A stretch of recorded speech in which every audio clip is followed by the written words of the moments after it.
Mes palei metus su Žydrūnu dar mėginom ir su Biniais įkištą aparatą, kol supratom, kaip jis veikia. Turim tokį mokslininką, kuris viską supranta apie tatuiruotes. Viską ir...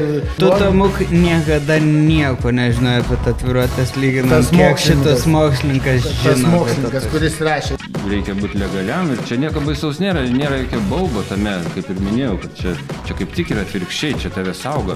Tie popieriukai kažkokie, jie tave apsaugo nuo nereikalingų problemų teismuose, dar kažkokiuose nesąmonėse, dar čia yra svarbu.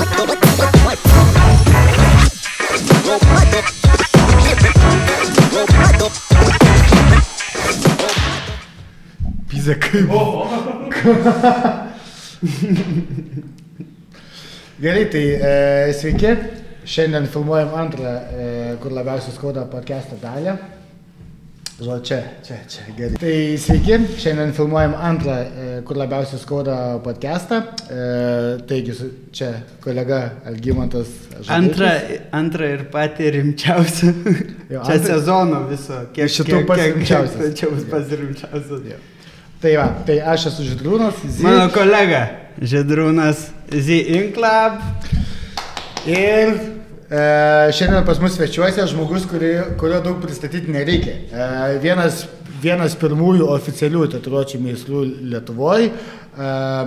Lietuvos tatuiruotojų asociacijos steigėjas ir prezidentas, muzikantas, iš dalies galim taip pavadinti, ir labai fainos, gražios, didelės studijos įkūrėjas, kuri vadinasi Visų šventų tatu. O daugiau Tomai pristatyk pats. Dar kitaip sakytume, laida Legendos sugrįžta. Jos dar neišėjo. Dar neišėjo. Ir Tomai tavo graži istorija. Tai nežinau, dirbu tą darbą. Iš tikrųjų, esu tame jau 27 metai, kaip ir Donatas girdėjau, praeitą laidą šiek tiek žiūrėjau. Tai...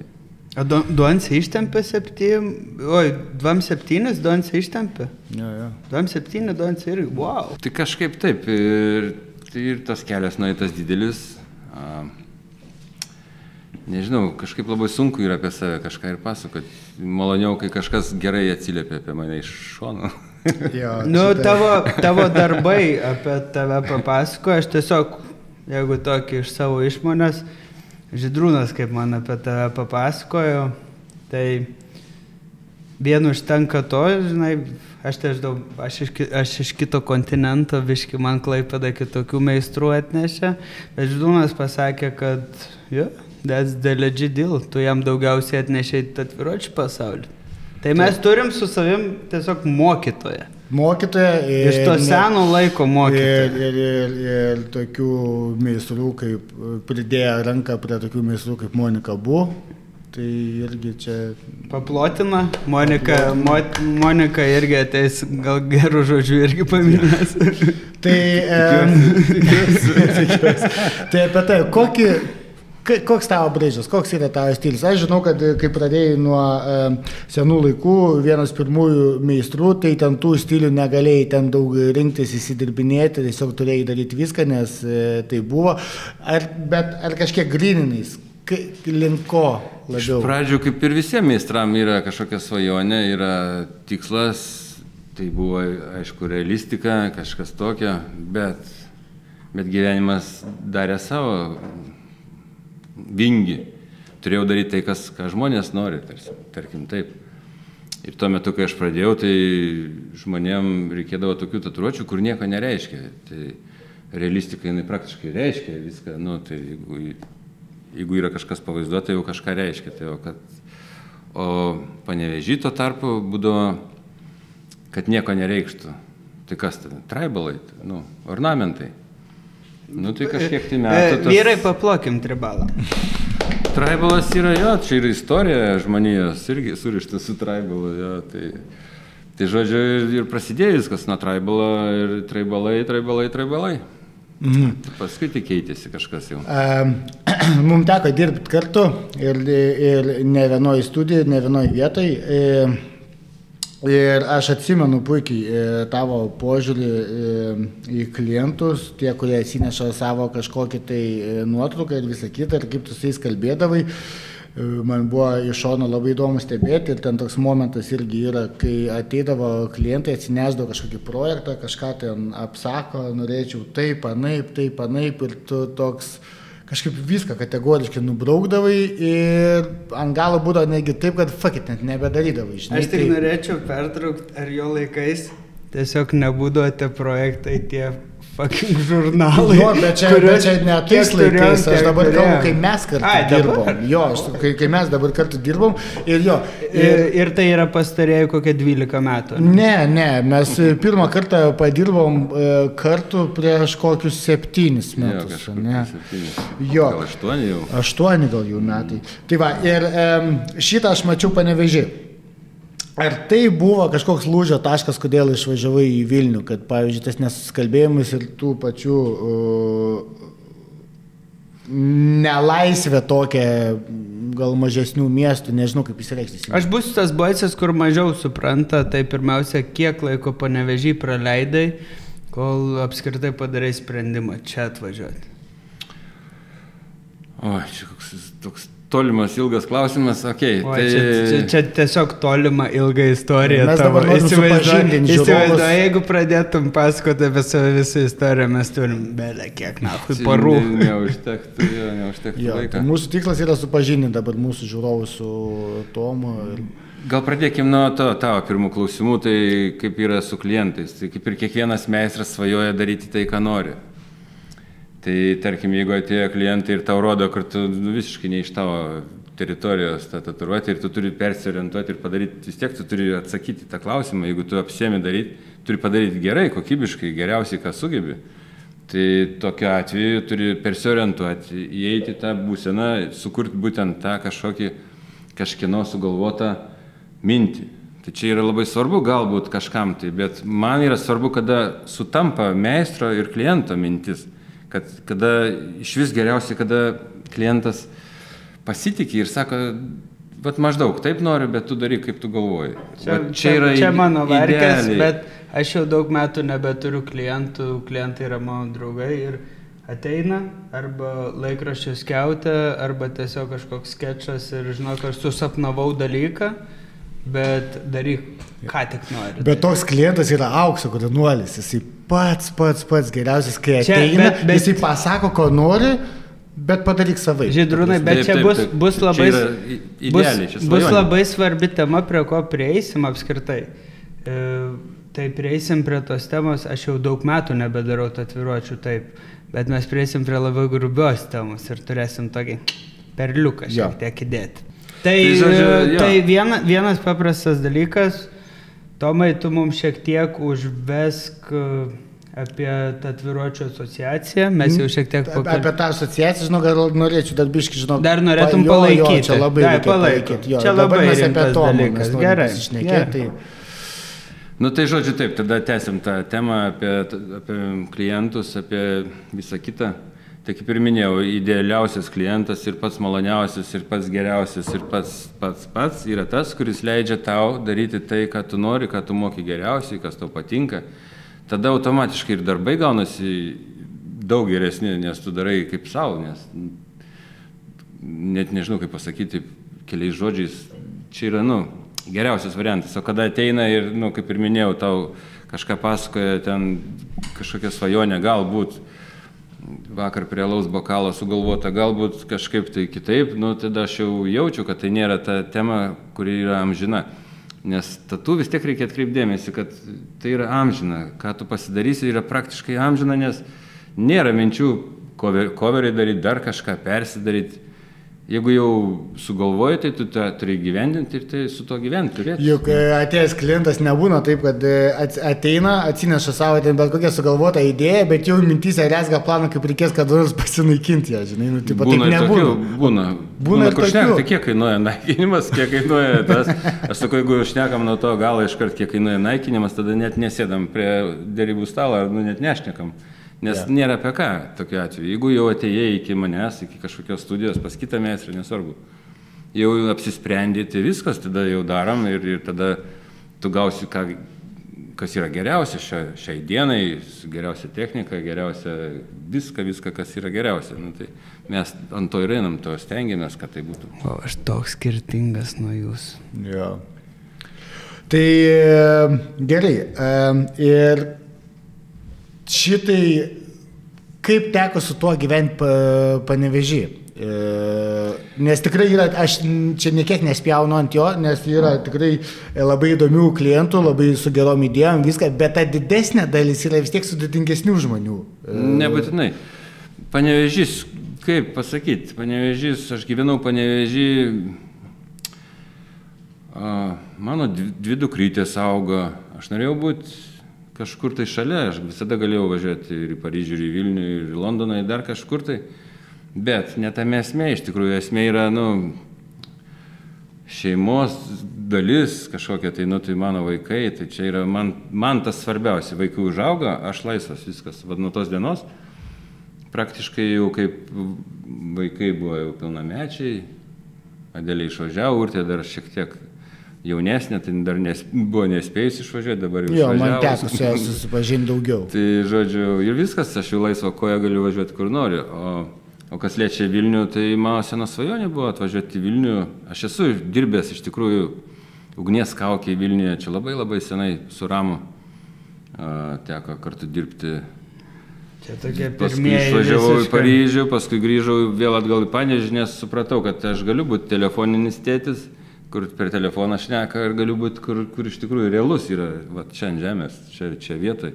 Tai mano pasirinkimas buvo toks, tada aš, kaip čia pasakyti, tą supratęs, tiesiog gyvenau Panevėžį ir man puikiai sekėsi, iš tikrųjų aš ne tik tatuiruotes darydavau, buvo momentas, buvo periodas, kada užsimdavau body painting, tai kūno paišymas dažais, tai dalyvavau, 2 sykius dalyvavau World Body Painting Festival, kuris vyksta Austrijoje,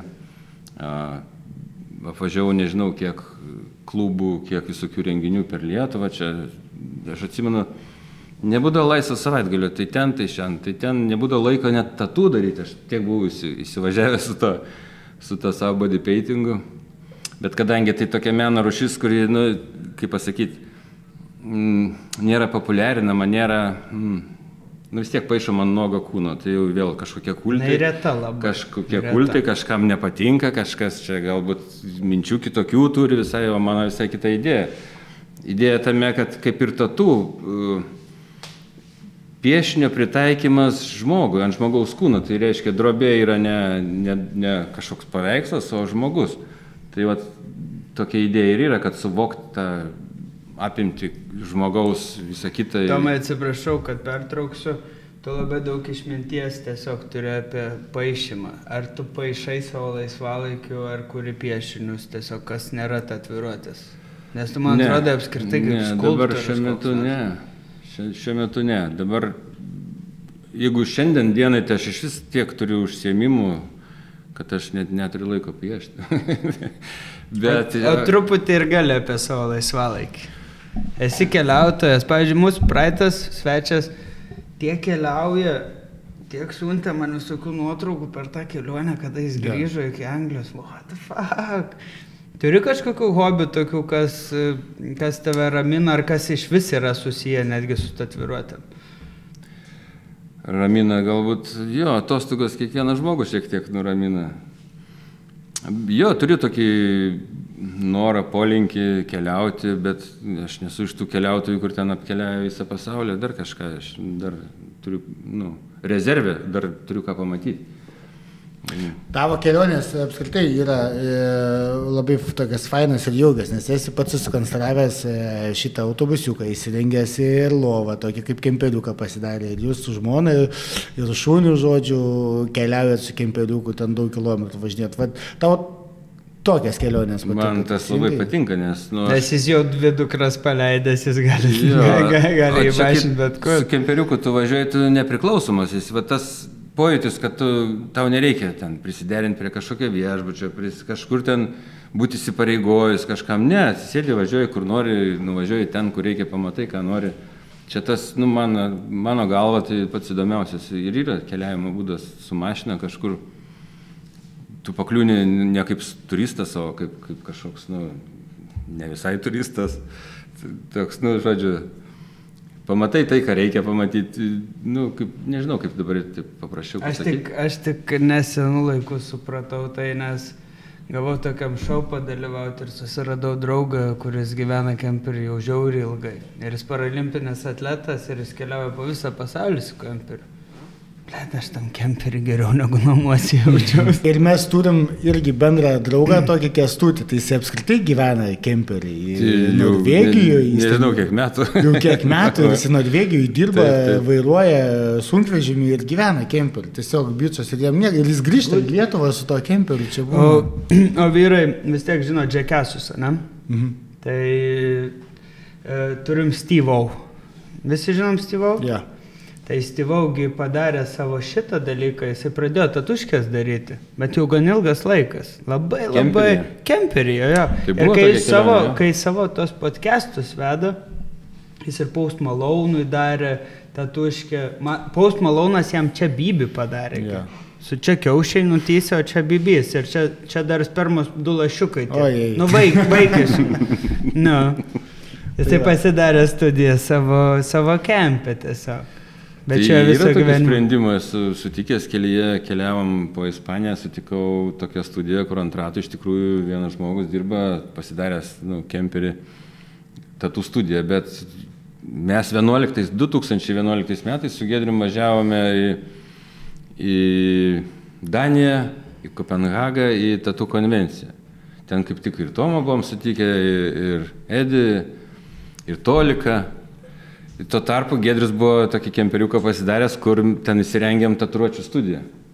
Tai Kristianiui aš dariau tatuiruotę vienai klientai, įgyvendinau tą svajonę, kaip sakant, padaryti kemperyje tatuiruotę. Nu, o kokia yra apskritai tavo keisčiausia vieta, kur darai tatuiruotę? Mes jau pirmą laidą kalbėjom, aš ir bažnyčiui daręs, ir mokykloje daręs.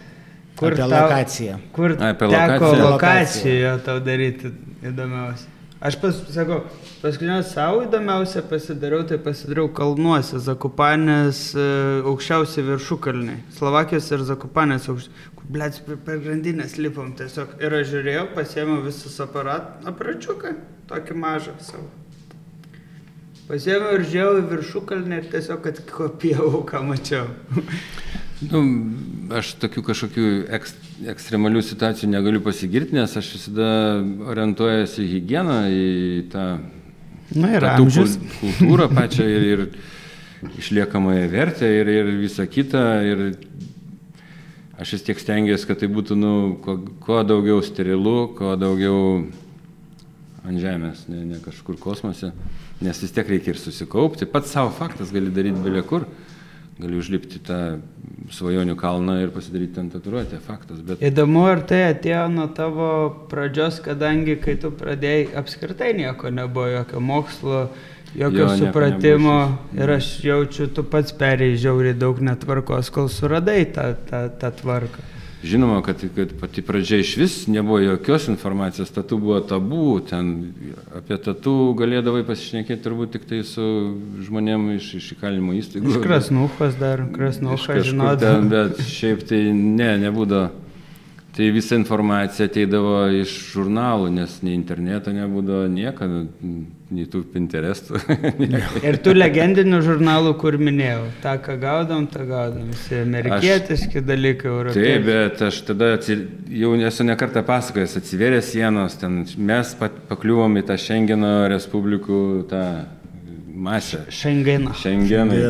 Ir galėdavai jau viskas, jau kirsti sieną, nuvažiuoti toliau negu Lenkija, jau ir Vokietija, ir Italija, dar kažkur jau prasidėjo toks momentas, kada ir pats ištrūkdavau, kažkur išvažiuodavau ir keliaudavau ten ir dar kažką prisipirki žurnalų.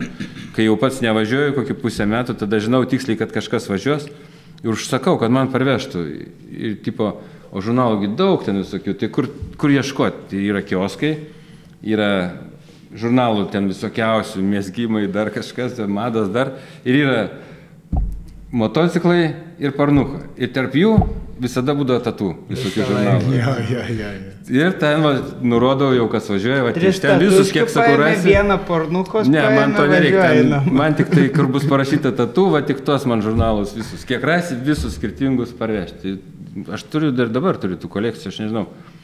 Toną. Pas mane visi irgi yra jų. Mano pirmos irgi išliko. Jo, bet dabar norėčiau dar grįžti prie tavo tatuiruočių kelionės ir čia apie Panevėžį jau kaip ir apšnekėjom ir kaip jau tada įvyko tavo tas sprogimas, išvažiavimas į Vilnių, tu čia grįžai, pradėjai dirbti kartu su Giedrium ir kaip, ant kiek atsilaisvino tavo kūryba ir visa kita čia atvažiavus, arba kas pasikeitė, kažkokius, padarom miestų palyginimus truputį, ta prasme, nemėtom akmenų į daržą, bet įdomu, kaip skiriasi viskas.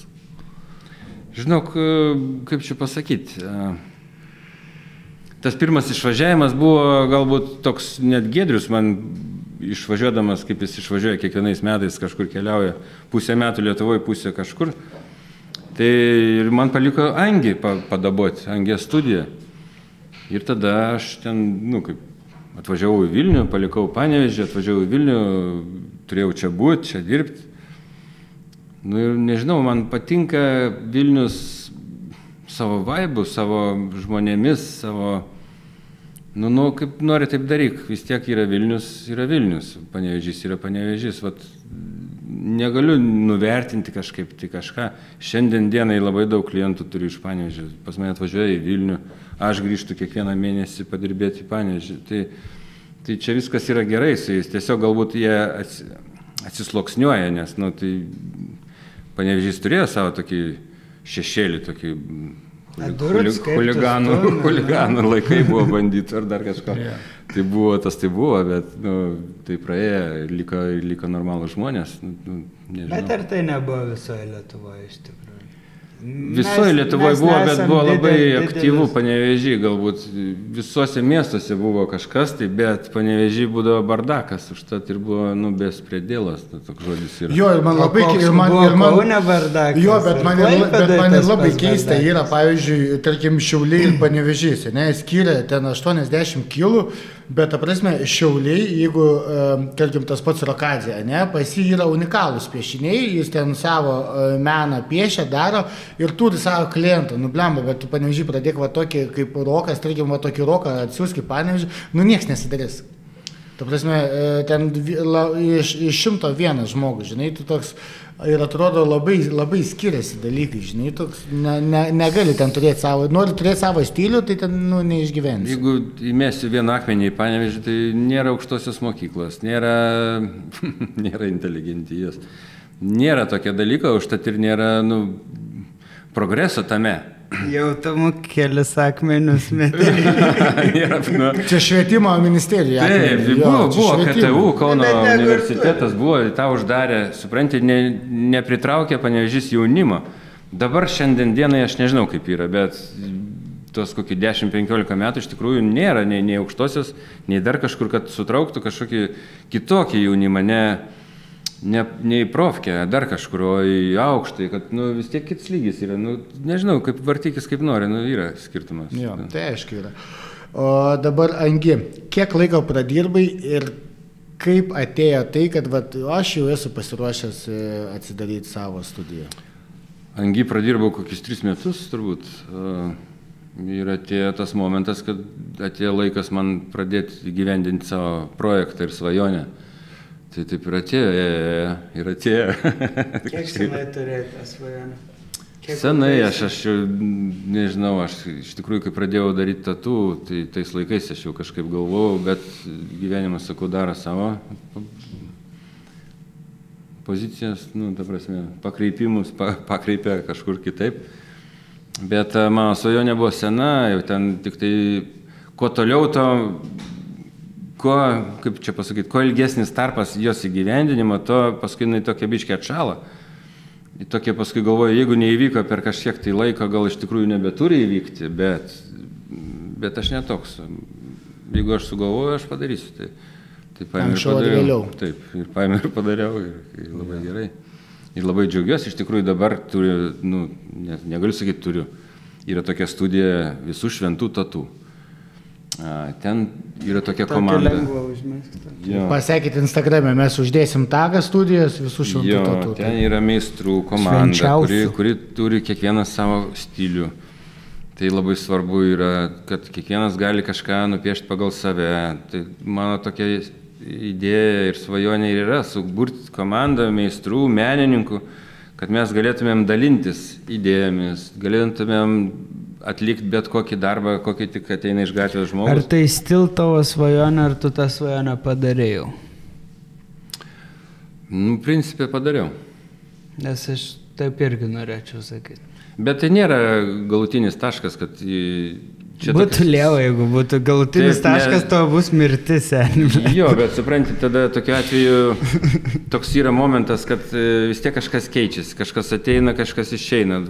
Tu turi išbūti tą, išgyventi tą momentą, kad ir priprasti, kad kažkas atėjo naujokas, išėjo, atėjo dar kažkas. Turi tą momentą suvokti, kad nieko nėra amžino, kad nieks neišbus taip, kaip tu sugalvoji ir visą gyvenimą tai bus. Ne, tai turi tuo dirbti, tą turi išlaikyti, turi būti tame.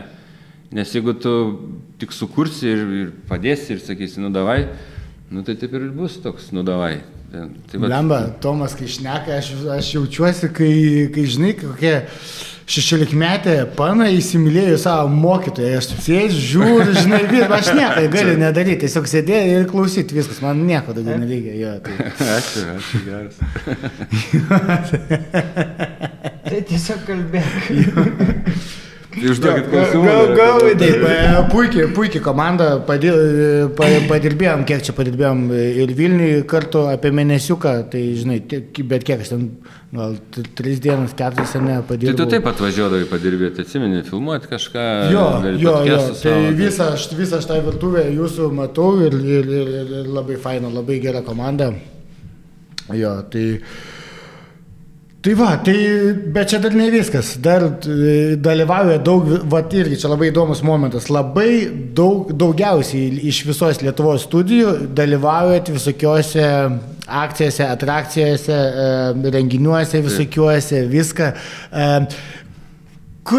Kur tas arkliukas, kur tas noras tiek visur važiuoti, nes aš kai važinėdavau Panevėžy su savo studija, blemba, tai yra labai sunkus ir krūvinas darbas ir varginantis ir aš puikiai suprantu viską, ką tu darai, tai ir kur tu gauni tos inspiracijos, kur tas arkliukas?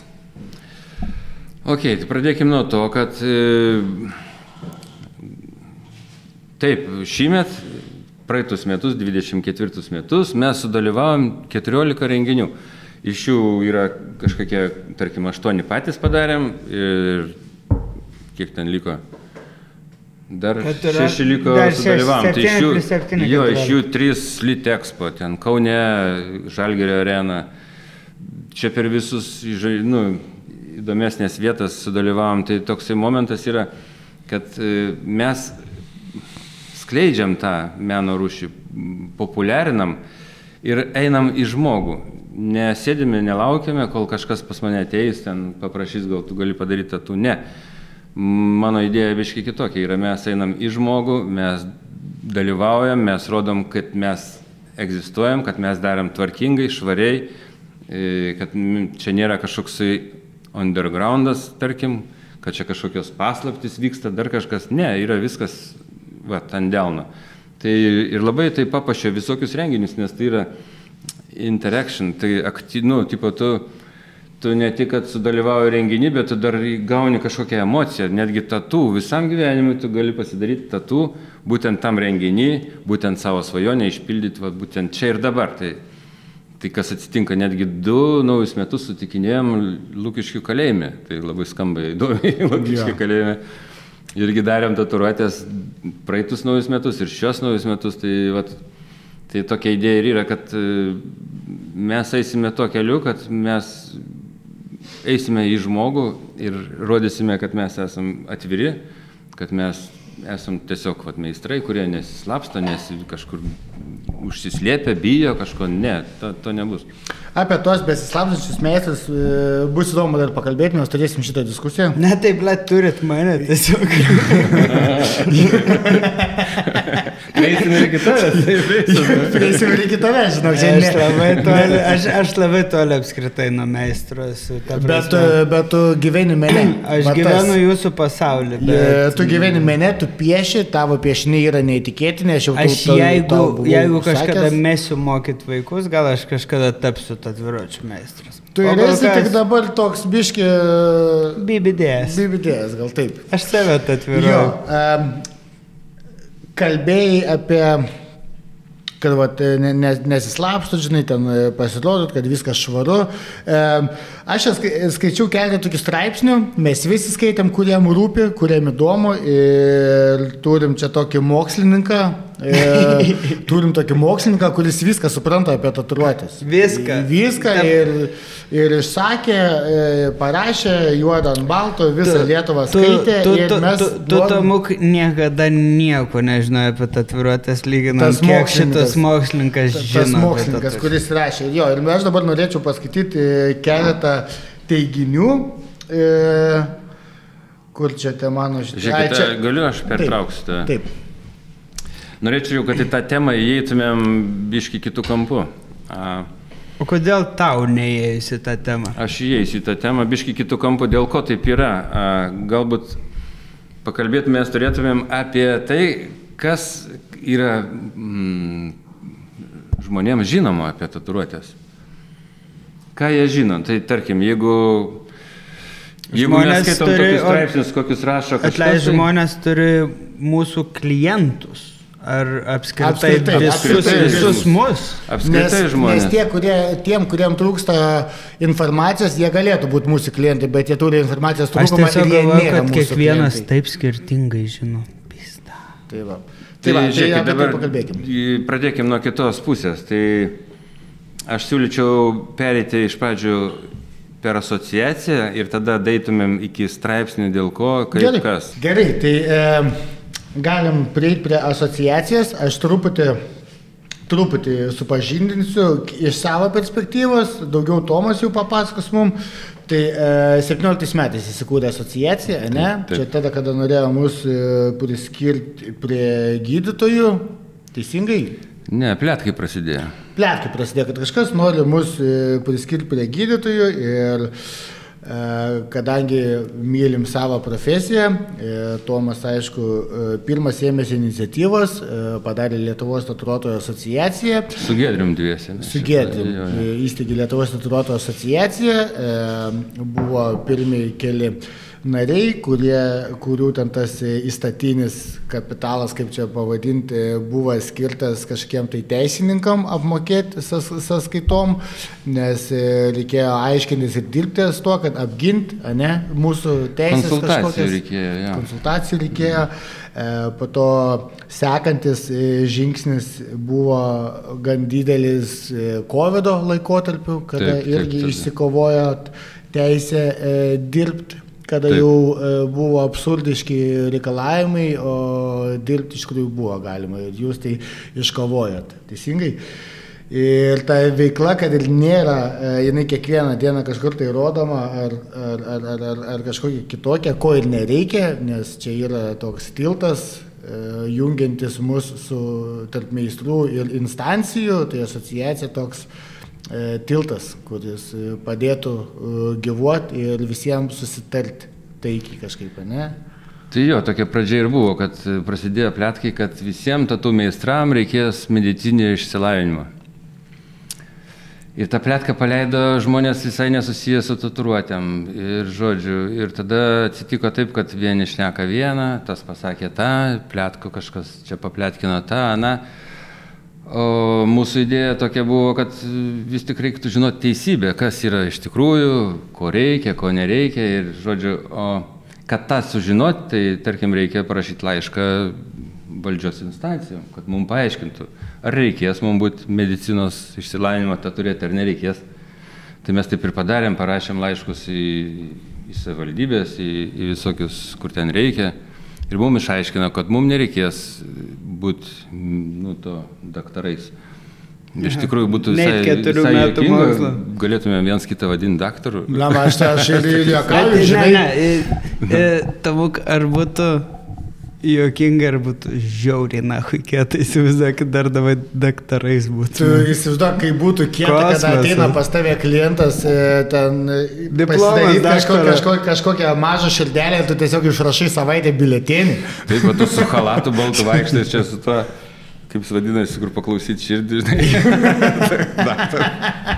Tai žodžiu, kada duodi pasirašyti tą sutikimo formą, kur klausia, ar neturi širdies ligų, ar žodžiu, ten neturi to, ar kraujas neskystas, tai tiesiog pats viską turėtum tikrinti, praeini pas mane medicinkę, gali sėsti ant stalo. Pažiūrėkit, nukrypsiu nuo temos, ką jūs manote apie, kai iš tikrųjų žmonės dviračių meistrai perėmė medicininį levelį ir kas dabar vyko, tai kai žmogus užmigdomas ir čiut ne full body gauna kostiumą padarytą kelių meistrų. Ir girdėjote apie šitą dalyką? Pirmą kartą mūsų istorijoje mirė žmogus. Ir tai pasirodo, tatuškių meistro draugelis dar geras buvo jisai. Jo, bet čia kaip ekstremali, pasakysiu, ekstrem momentas, toks, nežinau, kas jis sugalvoja, dėl ko jį čia sugalvoja taip daryti. Vis tiek mūsų kaip tatų meistrų manimų, tai turi būti išgyvenama natūraliai, ne jokių ten užmygdymo, dar kažką. Jeigu tu nesugebi iškentėti, reiškia, tu nevertas esi tos tatuiruotės. Aišku, gali panaudoti kažkokį tai kremuką, ibuprofeną ir dar kažką, kad biškį nuslopinti tą skausmą, bet su ta anestezija, tai aš manau, čia yra visiškas absurdas. Čia peržengta riba, viskas. Aš netgi šiandien, tarp kitko, netyčia užmačiau Instagram'e tokį profilį, ten taip ir vadinasi, gal Sleep Tattoo, tas profilis vadinasi, ir ten, žinok, viskas, ten jau varo masiškai, ten juos va taip, va vieną po kitą mygdo, ir ten su kiekvienu klientu kelia rilsus. Ir tos tatuiruotės, dar kas juokingiausia, jos net nėra labai geras. Net tai yra basicas, netgi atrodo visą basą. Tik aš žinai, kaip aš vadinu Behemo tatuiruotėm. Taip. Paėmimo tiesiog, prikali ir viskas. Nu tai yra tokių žmonių, kuriem labai labai skauda ir jie įsivaizduoja, kad čia užmigdys, padarys tatuijus ir vaikščias šustrai. O žinot, broliai, Brutal Black Project. Jo, tai aišku. Nu, bet ten yra, tipo, tau neduos nahui nieko, tik tais tris grėblius su tave atstatys ir jų bašins, kol nebus tavo kūnas visas ištatuiruotas. O dabar grįžtam prie asociacijos. Grįžtam. Taip. Aha. Nu tai žodžiu, kas yra asociacija gal, ne? Jau kalbėjau, kad tipo, mūsų tikslas yra žinoti viską iš pirmų lūpų. Sužinoti, jeigu kažkas atsitinka, ar kažkokie nauji įstatymai, dar kažką, kad tai nebūtų iš kažkur atėję iš gandais, iš kažkas pasakė, kažkas kažkur pirstelė ir čia mes visi turim šokinėti ir bijoti ir dar kažką. Ne. Asociacijos tikslas yra, kad nebijoti, o kreiptis ten, kur reikia, tiesiai į tą asmenį, kuris yra atsakingiausias to klausimu ir sužinoti iš jo teisingą atsakymą. Tokiu atveju mes žinosim, ką mums toliau daryti, kaip ką. Tai asociacija ir yra tokia, kad tai va mes turėjom, tarkim, dabar čia kaip buvo, gal pradėsiu dar vieną temą prie to pačio, kad... Kiek nori, brali. Jo, kad kalba eina apie tatų meistrų legalizavimą, legalizaciją. Tai visi daugelis šiandien Lietuvoje, šiandien dienai yra išduota 420 kažkiek tai tų higienos pasų.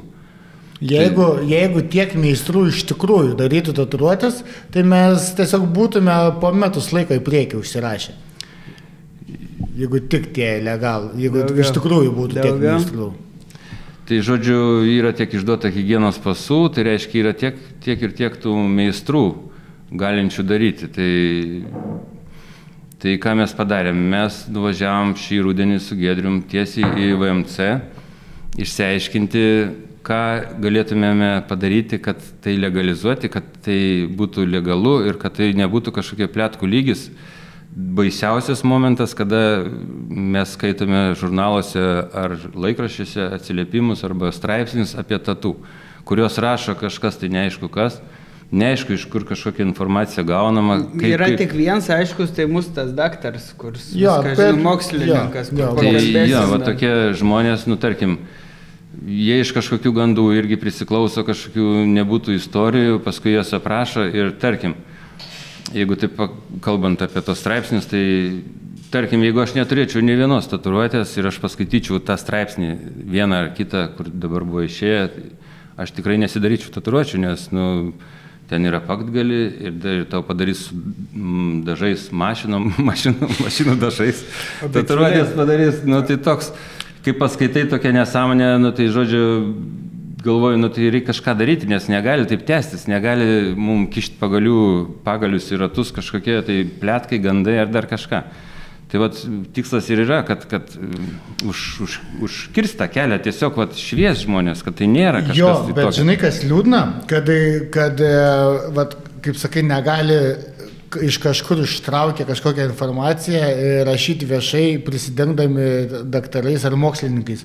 Bet kas liūdniausia, kad kaip ir kiekvienoje srityje turi būti savas celofanas, kur netgi tarp savų skleidžia, žinai, kažkokias tai, nežinau, tai gali taip atsitikti vien tik tai dėl nežinojimo. Tarkim, jeigu taip ir atsitinka, reiškia, tas žmogus jisai nėra temoje, tai jis nėra asociacijos narys visų pirma.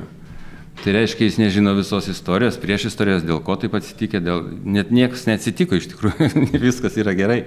Bet komentarai, jeigu paskaitytumėm, ką kažkas tai parašė, tai galėčiau pasakyti prieš istoriją, kad mes rugsėjo mėnesį asociacijos nariai, visi, kas dabar esam 30 gal daugiau žmonių, aptarėm tą idėją, kad vis tik mes paskelbsim karą nelegaliem meistram. Aš truputį įsiterpsiu. Turim virš 30 narių asociacijai, tai meistrai, kuriem yra įdomu mūsų veikla, tai maloniai kviečiam prisijungti, gali parašyti Lietuvos tatuiruotojų asociacijos Facebook'o puslapį dėl detalių ir įstojimo. Taip, asociacija yra atvira visiems legaliai dirbantiem tatų meistram. Čia yra faktas. Tai jokių paslapčių mes neturim, mes viską aptarėme viešai savo rate. Ir rugsėjo mėnesį, kaip minėjau, mes aptarėm, kad mes paskelbsim karą nelegaliai dirbančiam meistram, nes jeigu tu reklamuojasi Facebook, Instagram'e, dar kažkur ir esi nelegalus, tai mus žaidžia kaip meistrus, kaip amatininkus, kaip nežinau. Nežiūrėk, Tomai, tave žaidžia toks dalykas, kai aš jau tiek senai nebedarau tatuškių, bet aš tapau geras ir visą laiką turėjau galimybę daryti. Ir aš visą laiką atvirau savo kūną ir su tuo atėjo dalyku. Tai čia asmeniška, čia gali būti. Kodėl, bet tu nesireklamuoji Facebook'e ar Instagram'e. Aš turiu Instagram'ą, bet tu nedarai reklamos, kad aš darau tatuiruotės. Aš apskritai nedarau tatuiruotės. Tai va, čia kalba eina apie tos, kurie reklamuojasi ir nėra legalūs. Bet aš kažkada taip dariau, aš prisipažinsiu. Jeigu dar taip pašnekant apie tai... Čia buvo 6-7 metai atgal. Jo, jeigu dar šnekant apie tai, apie tą higienos pasą, dėl ko čia viskas, tai pabaigsiu dar, nes čia išsiblaškom labai. Tai, žodžiu, nusprendėme paskelbti karą nelegaliem meistram. Tai reiškia, ką reiškia paskelbti? Reiškia paprašyti visų, kad jūs būkit žmonės, legalizuokitės ir būkit vienoje linijoje su mumis, bent jau mokėkit mokesčius ir darykit viską higieniškai ir nebus jokių problemų. Kas yra įdomiausia, kad šitoje situacijoje higienos pasas tai nėra kažkoks baubas, ar kažkoks siaubas, ar kažkas tai tokio, kas tokio nežmoniškai blogo. Tai kaip tik yra gerai, tai yra atvirkščiai netgi yra, tai yra apsauga kiekvienam meistrui. Tai reiškia, jeigu tu turi higienos pasą, reiškia, tu dirbi legaliai, reiškia, tu naudoji legalias medžiagas šiandien dienai, kokios yra priimtos Europos Sąjungoje, tu jas naudoji higienos priemonės, tokios, kokios reikalingos šiandien dienai. Tu išmanai higieną, tu išmanai viską. Tai vat, toj vietoj ir yra svarbiausia, kad tu nedarai kliausų ir nedarai kažkokių. Plus, higienos pasas tave apsaugo nuo to, jeigu kažkas atsitinka. Tarkim, žmogus pasidarė tatų ir nuvažiavo prie jūros ir pradėjo maudytis, degintis tą pačią dieną, tarkim, arba kitą. Ir jam ten išbėrė, paraudo, dar kažką, ir ką, jisai pradėjo rašyti straipsnius, kaip čia jam meistras pridarė dar kažką ir dabar tu apsigink. Jeigu tu neturi higienos paso, viskas, tu gali net atsėsti į kalėjimą iš tikrųjų. O jeigu tu turi higienos pasą, reiškia, pas tai visi dokumentai tvarkoj, dažai su dokumentais, viso higiena, viskas yra surašyta, sutvarkyta, tai prie tavęs praktiškai neįmanoma net prisiknysti, nes tu legalus esi. Bet ta vieta yra svarbiausia, o kad ten, tarkim, kažkokios mintis ten underground, dar kažkas, tai gali būti, tegul tie žmonės darosi kas ką nori, nes čia yra laisva Lietuva. Tu turi teisę darytis tas pats savo tatuiruotės, tu gali daryti giminėm, draugam, kam nori, bet tu neturi teisės užkrėsti, tu neturi teisės sugadinti kažką ir sugadinti nuomonės apie mūsų verslą ir tą mūsų gyvenimą. Tai va, čia yra svarbiausia. Ir tas higienos pasas, čia ką svarbu labai paminėti, žinai, ten kartais tie jauni meistrai, jie gali nepasitikėti savim, kad tipo, gal aš nepakankamai geras, čia tam higienos pasai, tai čia viskas yra ne apie tai.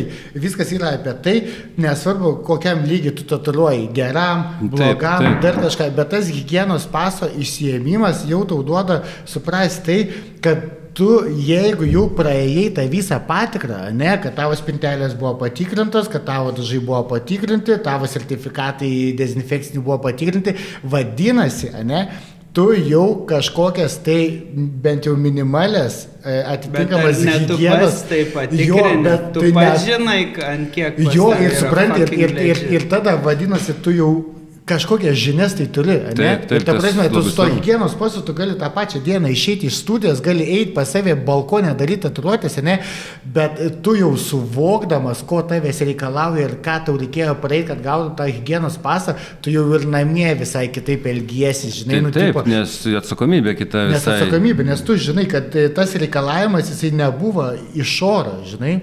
Ir pavyzdžiui, jeigu ten atsiranda, aš biškį irgi įsikišiu į tą kažkokį ten komentarą, kur kažkur internete yra buvęs, tai žodžiu, apie ką aš čia norėjau dabar, pamečiau biškį mintį. Mes prieisim prie to komentaro. Bet mes čia apie tą komentarą ir šnekam, žinai, gerai, pamečiau mintį.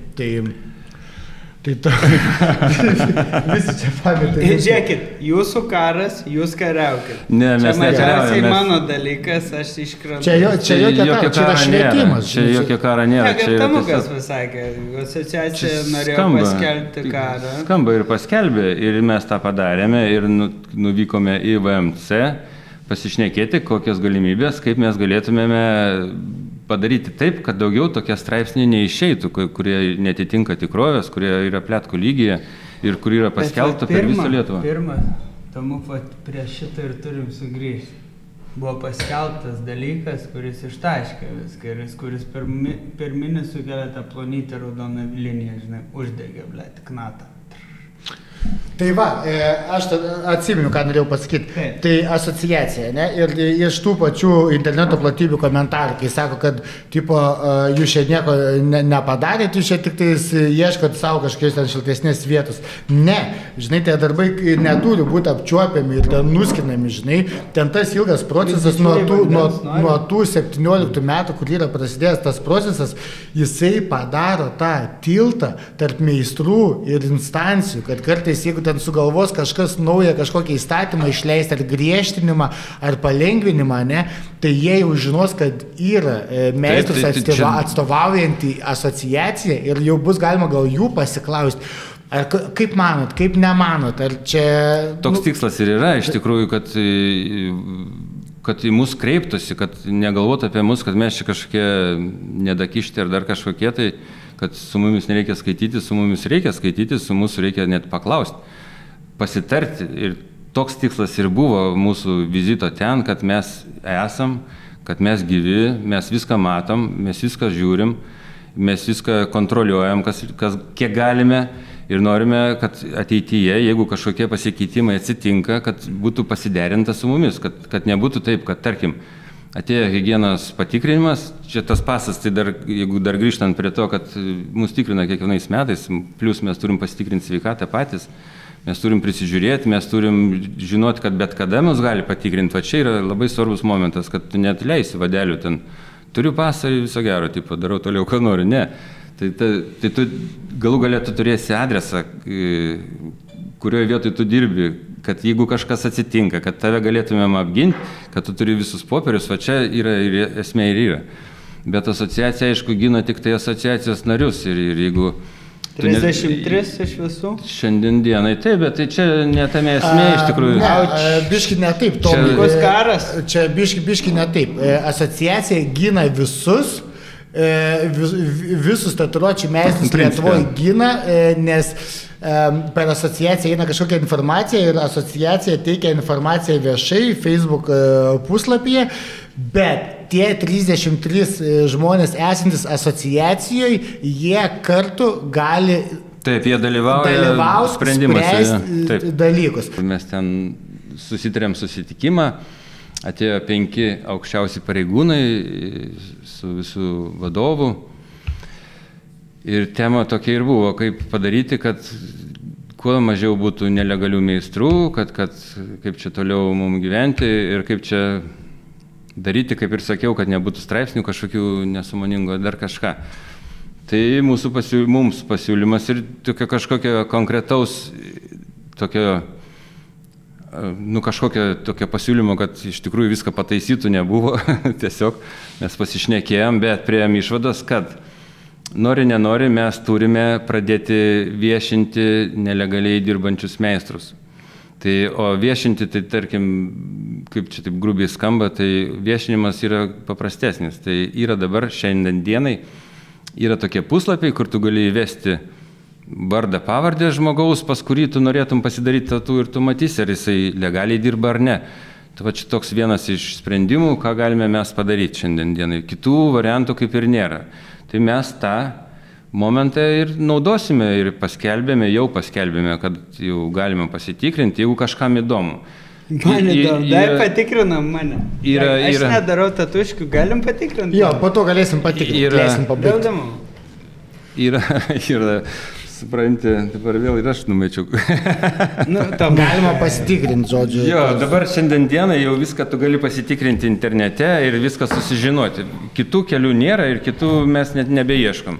Čia yra pats paprasčiausias ir pats legaliausias, kada jeigu kažkam įdomu, nes, tarkim, yra tokių žmonių, kuriem nelabai įdomu, ar tas meistras turi higienos pasą ar ne, jam svarbu pigiai ir gerai, ir viskas. Tai tokie momentai, tiesiog taip jie egzistuoja, jie yra. Ir visi žmonės ieško pigiau kažkaip tai, bet norėtųsi, kad žmonės vis tiek sąmoningai daitų iki tokio momento, kad pigi prekė yra pigi prekė, tai pigiai reiškia nekokybiškai, pigiai tai reiškia kažkaip tai ne taip. Vėlgi, apie meną sunku labai ginčytis, galbūt tai meniška, bet kai kam atrodo ne. Jo, bet yra skirtingas dalykas, yra menas ir yra menas, ta prasme, ką tu darai, ką tatuiruoji, ten yra menas, nes jį viskas būna unikalu ir tu kažkaip savaip supranti, bet higiena visiems yra vienoda. Taip, čia yra svarbiausia. Tu gali daryti, kaip aš sakau, gali daryti paskutinį šūdą, bet tu turi higieniškai, tvarkingai ir nesugadinti žmogaus, nesugadinti odos jam, nuomonės apie tatų neturi teisės sugadinti ir aplamai, kad nebūtų iš po tavęs kažkokių kliausų, kad ten pridarė ir dabar tas žmogus vargšas vaikšta ir skundžiasi visiems, kaip ten yra blogai pas juos. Tai kad išvengti tokių dalykų, mums reikia prieiti tokios nuomonės, kad jeigu jau nusprendėjai būti tatų meistrų, tai būk iki galo, tada susitvarkyk higieną, susitvarkyk savo sveikatą, pasitikrink, susitvarkyk mokesčius galų gale. Tu žinosi, kiek tai kainuoja, žinosi, kad kokią pigumo tada tavo ta prekė gali būti, ant kiek pigiai tu gali dirbti. Ar negali, tai šitas momentas ir yra, kad konkurencija turi būti lygi visiems, nes nesvarbu, kiek tu metų dirbi, tarkim, jeigu tu jau, sakau, sugalvojai būti tatų meistrų, tai tu davai būk legalus ir eik su mumis kartu, stok į asociaciją galų gale, jeigu noro yra. Asociacija yra atvira visiems, asociacija netgi daro renginius, jau 3 renginiai buvo, tatų camp, kurie skirta vien tik tatuiruočių meistram, kad susitiktumėm, pabendrautumėm, kad suprastumėm, kad nėra baubo, kaip tu minėjai, kad ten bijai prieiti ir pasišnekėti. Mes darom atvirą renginį, kurį kviečiame atvažiuok į gamtą, 3 dienas pabūsim, pagyvensim palatkėse. Tie renginiai paminėti šiaip, tai nėra asociacijos tikslas daryti renginius ir kviesti tatų meistrus, tipo prisijungti vardant to ar kažko tai. Ne. Mes tą darėme ir darysime dar ateityje, tai kaip ir minėjau, kad susipažinti su šiuolaikiniais meistrais, kurie dirba legaliai, vėlgi pabrėšiu. Į mūsų renginius važiuoja žmonės, kurie dirba legaliai, asociacijos nariai visi dirba legaliai. Tai čia toks momentas. 33. Ne, 425. Ne, čia tiek yra meistrų, kurie turi higienos pasą. Ne, visi, jeigu taip grubiai šnekant, aš jums pasakysiu taip, Lietuvoje praktiškai visi tatų meistrai, visi tatuiruočių meistrai turi higienos pasą. Čia praktiškai visi, bet yra nauja karta, kuri, tarkim, sugalvoja, kaip tu minėjai, vakar susapnavau, darysiu tatuiruotės. Ką? Aišku, jis rytoj ir nenuoja pasidaryti to higienos pasą, jis turi iš pradžio apsiuosti, turi susižiūrėti, kas vyksta. Geriausia atveju, ką galėčiau patarti tiem žmonėm, kas tai nori daryti, tai eiti į studiją, susirasti kažkokį tai meistrą, kuris tave galėtų priimti, apmokyti ir iš tavęs padaryti žmogų legalų, protingą, kūrybingą ir visą kitą žmogų, kuris dirbs tą darbą ir nesušiks to viso reikalo. Taip, gal taip žoskai pasakyti. Aš manau, čia buvo labai toks... Aš manau, toks buvo labai gerai paminėtas posakis, ne mūsų naudai, spjauti tatuiravimui į veidą. Tai va čia yra spjovimas tatuiravimui į veidą, kada tu nori išmokti, tarkim, daryti tatuiruotės ar dar kažką, bet tu ten šauni pas save rusiukę ir net nesigilini visai apie aplinką, kaip turėtų tai būti legaliai ir visą kitą, žinai. Undergroundas yra undergroundą, aš suprantu tokį, kur yra hardcore meistrai, kurie jau turi didelę metų patirtį, bagažą, dirbę studijose, bet jie atsibodo, nebenori, žinai, jie nori būti vieni, nori būti už save, bet jie žino visą studijos gyvenimą ir jie yra tai praėję.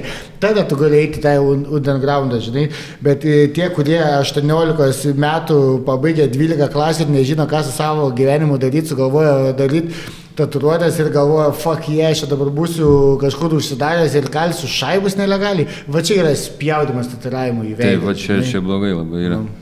Čia, tiesiog, tada ir atsiranda tie straipsniai, kažkokie pletkai ir dar kažkas. Bet tai nėra labai baisu ir blogai. Ne, tie straipsniai visą laiką sukelia šurmulį kažkokį. Šiaip, jeigu taip grubiai šnekant, visi, ir aš, ir tu esam tą darę nuo virtuvės. Nuo virtuvės pradžios. Taip, virtuvė ir aš pradėjau virtuvėje ir man iš tikrųjų dėl to visai negėda ir aš turėjau tą išbandyti, nes... Man dėl to tik ir noris atrasti šiek tiek supratimo, nes įsivaizduokit, gal mes kai pradėjom, man 12 metų, tau irgi panašiai, ne 12 metų, tau 27 metai, what the fuck. Aišku, kad mes pradėjom kažkaip, bet aš manau, tie žmonės tiek pat nusipelnė irgi pradės. Aš labai nepalaikau šito, žinai, aš darysiu dabar ir kalsiu, padarysiu fabriką, imsiu mažiau šaibų, darysiu savo tos pingvinukus, kažkokius gliukus, žinai, tipo, ir imsiu iš visų. Aišku, nėra sąžininga, visiškai nėra sąžininga. Jo, bet supranti, yra tam skirtas laiko tarpas. Tu gali pradėti daryti virtuviai, namie, tu pasimokinti. Ant tėtės, ant mamos, ant brolio, jo. Mūsų laikais 4 metai tikrai praktikos zaibis, kol išeini į studiją. Oi, ne, čia dabar jau tiek nebegalima. Ne, mūsų laikais tai buvo normalu, kad mes ne...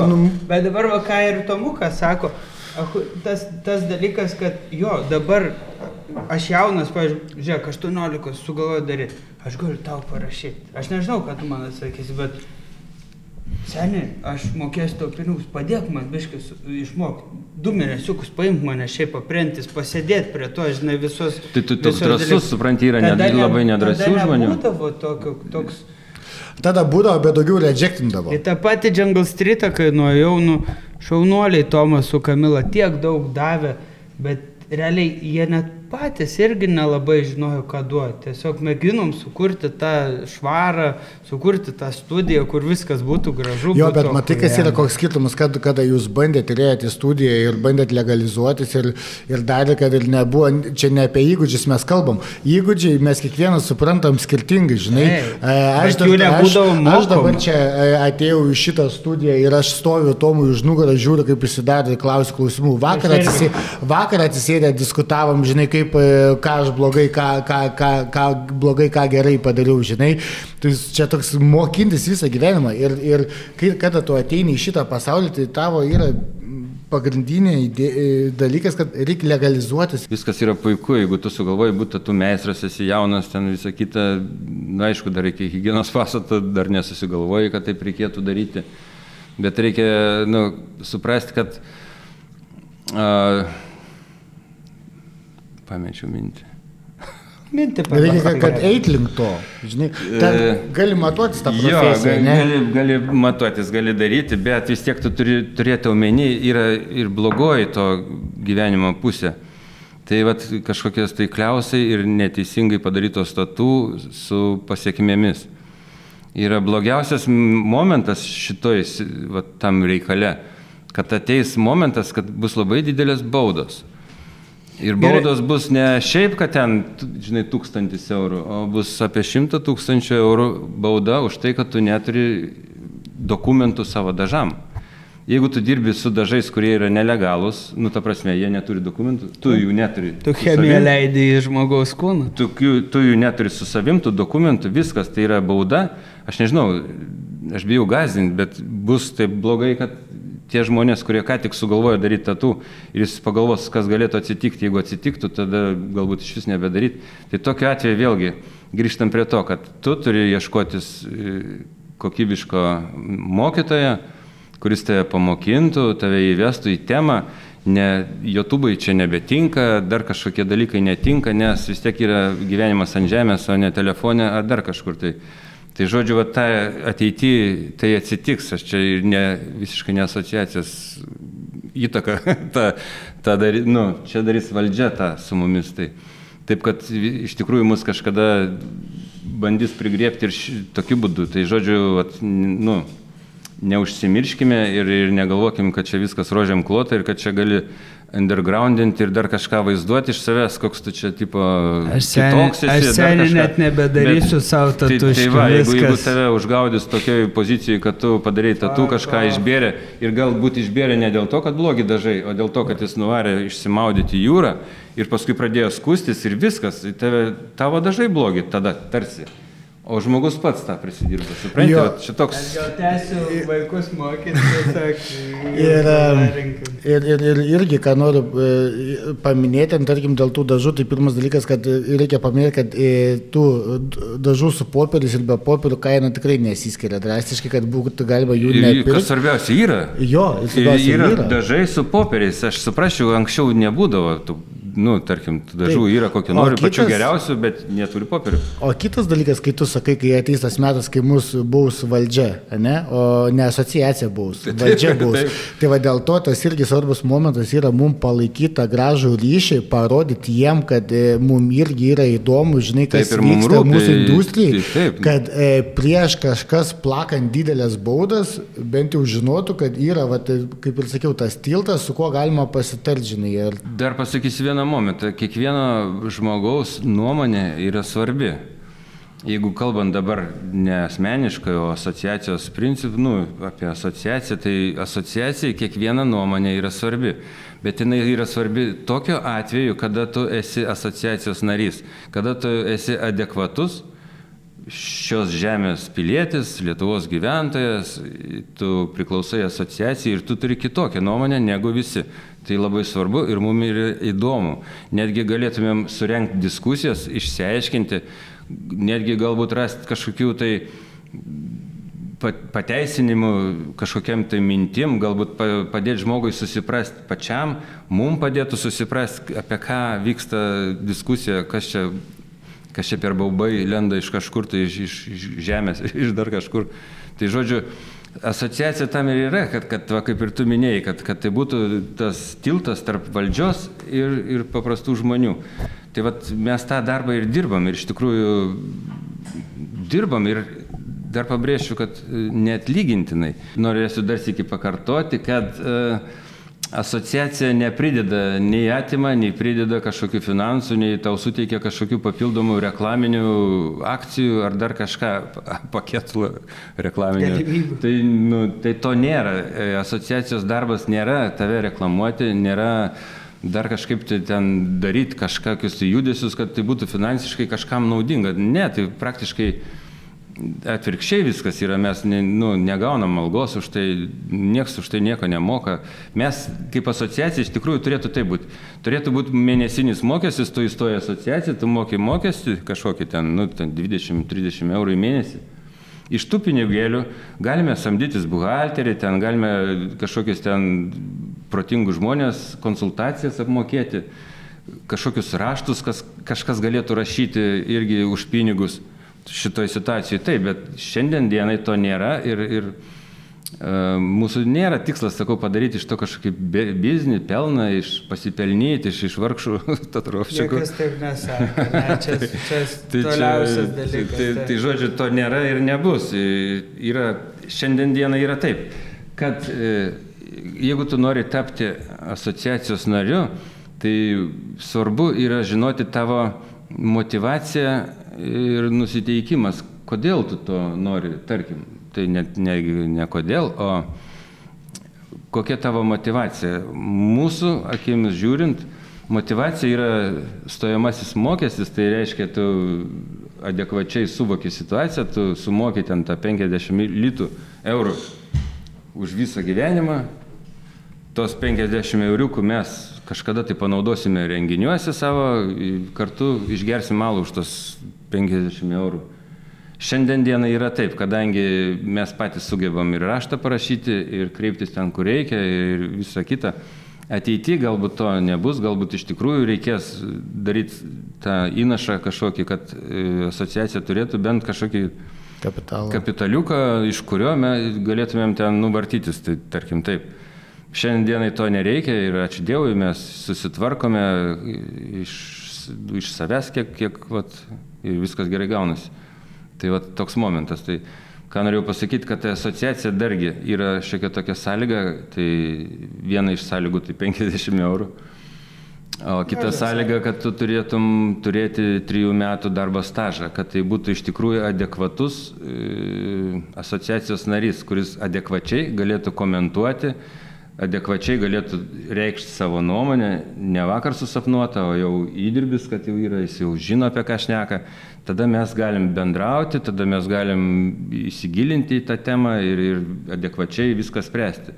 Bet jeigu tu vakar tapai tatų meistrų, įstoji į asociaciją ir čia tu jau kažkas, tai taip neatsitiks, nes vis tiek yra barjeras. Tai čia, sorry, visiems pradedantiesiam meistram teks šiek tiek padirbėti, kad įstoti į tą asociaciją, bet yra dar kitas momentas, jeigu tu esi legalus, asociacija atvira, tai reiškia, tu gali atvykti į mūsų renginius, gali dar kažkaip tai imponuoti, dar kažkokius pasiūlymus netgi teikti, tą mes priėmam, viskas yra ok. Ja. Tai manau, jo, kaip ir aišku, yra ir asociacijos pozicija, ir asociacijos veikla, ką daro. Tikrai daug išgirdom ir reikalingos informacijos. Mes, aišku, jau daug žinom, bet čia mūsų žiūrovom, kuriem tikrai yra aktualu ir svarbu. Ir kad mes labai mylim savo profesiją ir ją saugom ir norim kiek įmanoma apsaugoti. Tai asociacija tą ir siekia, kad mes galėtumėm atvirom kortom žaisti, nebūtumėm kažkokie paslaptingi, undergroundininkai, kur ten neaišku, ką ten padarė, nedadarė, dar kažką. O savęs apsauga visada turi būti grubi. Kai kas turi kentėti ir kai kas turi žinoti, kur nelysti ir ko nedaryti. Taip, bet asociacija tą ir skleidžia tokią žinią, kad vis tik tai reikia būti legaliam ir čia nieko baisaus nėra jokio baubo tame, kaip ir minėjau, kad čia kaip tik yra atvirkščiai, čia tave saugo. Tie popieriukai kažkokie, jie tave apsaugo nuo nereikalingų problemų teismuose, dar kažkokiuose nesąmonėse, čia yra svarbu. Gerai, o dabar gal biškį jau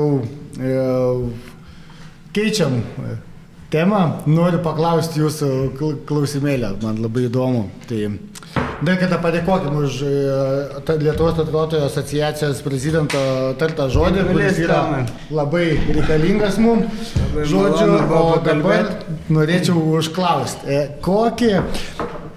kokį esate absurdiškiausią dalyką girdėję, ką sukelia, pavyzdžiui, tatuiruotė, tatuiravimas ir kokie gali būti šalutiniai poveikiai. Didžiausią absurdą, ką esate girdėję? Kad žmogus apakt gali. Aš skaičiau. Bet per praktiką, per tiek sutiktų meistrų ir žmonių, ar kažkas apako. Tai čia gal man toks kuriozas iš kur tas pletkas, iš kur čia viskas atsitikę. Yra tokia body modification, yra tokia meno rūšis. Čia yra meno rūšis, jeigu, kaip čia pasakyti, kas liečia menas, kas yra menas, net nei aš, nei tu, nei vienas negalim tiksliai pasakyti, nes tai neįvardinama, tai neįmanoma įvardinti. Tai šitoj situacijai taip ir yra atsitikę body modification. Yra meno rūšis, kur žmogus savo norų keičia savo prigimtį. Prigimtį pakeičia netgi visą fizionomiją, anatomiją, prisikiša, prisileidžia kažko, prisivaro dar kažką, tai čia. Ir jeigu jam nuo to gerai, ir jeigu jisai gerai jaučiasi, mes tik tai rankytėm plojam ir ačiū Dievui. Tai va tas pletkas iš kur atėjęs, kad galbūt kažkam nepasisekė akies operaciją, ją nudažyti ir galbūt kažkas yra paka čia. Tas tai aš net mesčiau. Bet kas liūdniausia, kad tuos visus faktus apie tuos apakimus yra tikrai išsilavinę žmonės, išgirdo kažkur, pamatė kažką ir pila taip, kad duoda žmonėms straipsnę suprast, kad tu netgi darydamas kažkokią menkiausią širdelę, ant rankos gali apakti. Na tai va, aš kaip ir minėjau, jeigu aš neturėčiau tatų, pasiskaityčiau tokį straipsnį, aš gyvenime nesidaryčiau tatų, nežinodamas apie tai nieko, aš tikrai nesidaryčiau, nes ką žinau, ten yra paksi dar ir tas TBC pasigausi dar kažką, kur Pamela Anderson, pletka gera, tokia irgi yra. Nuėjo į tatų studiją su savo būsimu vyru, su kurio dabar turbūt nebe vyras ir žmona, bet tai, kad įrodyt savo meilę savo vyrui, jinai pasidarė su ta pačia adata tatuiruotė. Ką padarė meistras blogai, tai kad jis sutiko tą daryti. Ja. Ir jinai pasigavo ten tą, kaip ten ta lyga vadinasi, TBC, kokia ten. Hepatitą.